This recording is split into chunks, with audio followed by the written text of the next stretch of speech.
কাছের মানুষকে হারিয়ে শোকস্তব্ধ গায়ক অরিজিৎ সিং স্কুটি চেপেই নিজেই গেলেন শ্মশানে শেষকৃত্যে। বিস্তারিত থাকছে আজকের এই প্রতিবেদনে। তো বন্ধুরা, অবশ্যই সম্পূর্ণ ভিডিওটি দেখুন। চ্যানেলে নতুন থাকলে চ্যানেলটিকে সাবস্ক্রাইব করে পাশে রাখা নোটিফিকেশন আইকনটি অল করে রাখুন। আর আপনি ঠিক কোন জায়গা থেকে আজকের এই ভিডিওটি দেখছেন, জায়গাটির নাম আমাদের কমেন্ট বক্সে কমেন্ট করে জানান, যাতে করে আমরা আপনাদের ধন্যবাদ জানাতে পারি। বার্ধক্যজনিত কারণে প্রয়াত হলেন গায়ক অরিজিৎ সিংয়ের দিদা ভারতী দেবী। মৃত্যুকালে তার বয়স হয়েছিল ৮২ বছর। রবিবার দুপুরে জিয়াগঞ্জে তার মৃত্যু হয়। আর সেই খবর শুনে ছুটে এলেন জিয়াগঞ্জ শ্মশানে গায়ক অরিজিৎ সিং।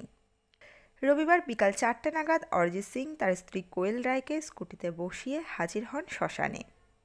জিয়াগঞ্জ আজিমগঞ্জ পৌরসভা পরিচালিত জিয়াগঞ্জ শহরেই গঙ্গা নদীর তীরে অবস্থিত এই মহাশ্মশান। সেখানেই তার ভারতী দেবীর শেষকৃত্য সম্পন্ন হয়।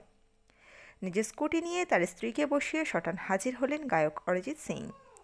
আগেই প্রয়াত হয়েছেন অরিজিৎ সিংয়ের মা। তার দিদাকে তিনি খুব ভালোবাসতেন। প্রয়াণে শোকস্তব্ধ হয়ে পড়েন অরিজিৎ সিং। অরিজিৎ সিংয়ের বাবা সুরিন্দর সিং জানিয়েছেন, রবিবার দুপুরে বার্ধক্যজনিত কারণে ৮২ বছর বয়সে তার মৃত্যু হয়। আমরা পরিবারের সকল সদস্যরা এসে উপস্থিত ছিলাম। গোটা দেশ জুড়ে যার নাম জগৎ বিখ্যাত, তিনি হলেন গায়ক অরিজিৎ সিং। তবে তিনি বর্তমানে জিয়াগঞ্জ শহরেই আছেন। তার দিদার মৃত্যুতে শোকে পাথর তিনিও তার পরিবার। ইতিমধ্যেই তার জমির অনুমতি দিয়েছেন মুখ্যমন্ত্রী মমতা বন্দ্যোপাধ্যায়। জিয়াগঞ্জ শহরে একাধিক কর্মকাণ্ড তিনি করেছেন। গোটা দেশ জুড়ে অগণিত ফ্যান রয়েছে অরিজিৎ সিংয়ের। শ্মশান থেকে সোজা বাড়ির উদ্দেশ্যেই রওনা দেন গায়ক। তো বন্ধুরা, এই আপডেট ছিল এতটুকুই। দ্রুত ফিরে আসছি নতুন কোনো আপডেট নিয়ে।